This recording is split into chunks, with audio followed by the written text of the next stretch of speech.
How many of you have ever heard of a great writer that was also an alcoholic? Edgar Allan Poe, Ernest Hemingway, F. Scott Fitzgerald, Charles Bukowski, Raymond Carver, Tennessee Williams, William Faulkner. The list goes on. The idea that drugs and alcohol fuel creativity has been around for a long time. It is a myth. Those writers did their best work when they were sober, and they used the substances to deal with their other emotional issues. But the good news is that today I'm going to share with you a tool that can both enhance creativity and help deal with emotional issues.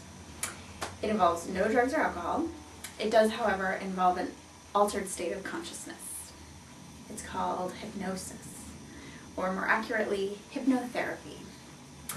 If any of you have ever been to see a stage hypnosis show and seen people do funny things, bark like dogs, I would invite you to put that memory over here and know that as a hypnotherapist, I help my clients use their powerful mind to achieve their goals.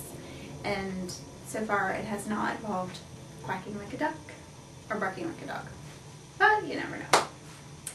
So I'm going to explain the conscious and unconscious minds. So if you could imagine an iceberg. Let's imagine an iceberg. We've all seen a picture of an iceberg. The top of the iceberg that is above the water represents, let's say it represents the conscious mind. The conscious mind is the part of your mind you're using right now to listen to me. It's where your logic, reason, willpower, decision making, that's where it resides. But the conscious mind only makes up about 12% of the mind. The unconscious is that huge monolithic chunk of ice underneath the water, and that represents about 88 to 90% of our mind and controls as much of our behavior. It also controls our physiological process, your breathing, your circulatory system, your respiratory system, your heart rate, temperature. If you think about it, you don't have to think about those things. You don't have to remind yourself, oh, I gotta take a breath now, or it's cold outside, so I better shiver to get warm. The unconscious mind is always in the background running these scripts to make sure that everything stays stable, because that's the goal of the unconscious mind. Stability, homeostasis. The unconscious mind does not like change. It has a program that it runs and it likes everything to stay the same, which can be a good thing. But when it comes to behavioral changes, it can be very difficult when the unconscious mind is not on board. You may decide that you want to write every day because this is a good thing to do. It's logical, it's going to help you achieve your goals.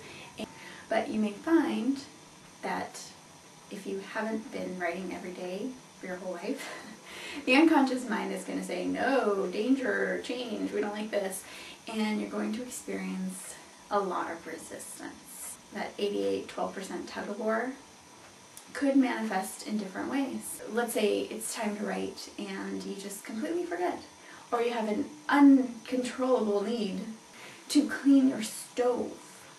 It could be a headache. Right here, a little unexplainable headache every day at the same time. That's resistance. Or you might just experience a block. This is where hypnotherapy is such an amazing tool.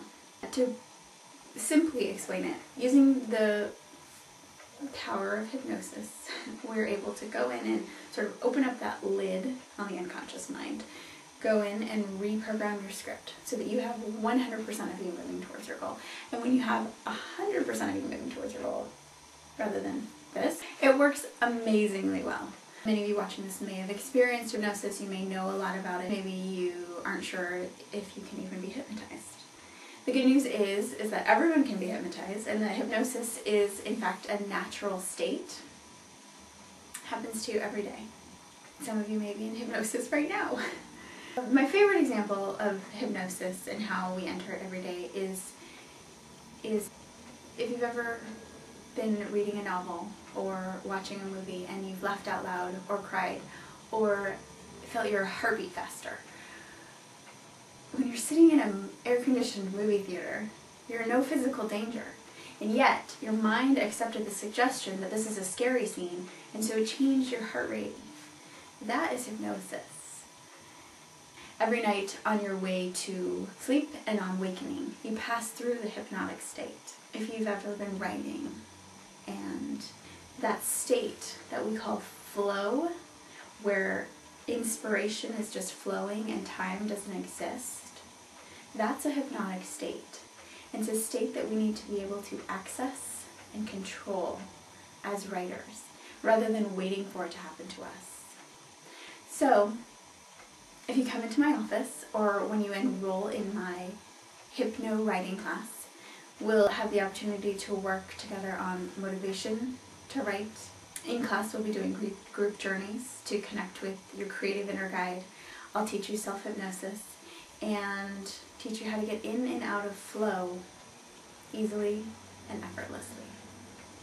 So please call me if you have any questions, and please visit www.treeoflifehypnosis.net.